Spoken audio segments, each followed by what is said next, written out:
Այսինքն, եթե Նիկոլ Փաշինյանը օրը ցերեկով հայհոյանք է տեղում, կամ երբ որ նրա գործունեության արդյունքում մեր համոզմամբ նրա գործունեությունը շատ է նպաստել, որպեսզի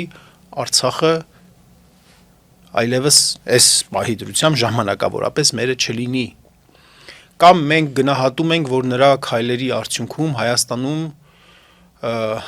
ավտորիտարիզմը արմատավորվում է եւ այլն, մենք արդյոք չպետք է մեր քաղաքական հայացքները հայտնենք, ինչ կապ ունի մեկը մյուսի հետ, ինչ կապ ունի վաղարշաբաթ խոշորացված համայնքում քաղաքացիական պայմանագիր կուսակցության հանդես գալը եւ այդ կուսակցությանը պատկանող այդ կուսակցության անդամ մի շարք գործիչների այլ գործունեությունը մարդու երեսին թքելը ենթադրենք, ինչը պետք է մեզ կաշկանդի չխոսել այդ թեմաների մասին, ինչը մեզ պետք է կաշկանդի հանցագործության հաղորդում չտալ, երբ որ մենք տեսնում ենք հանցագործություն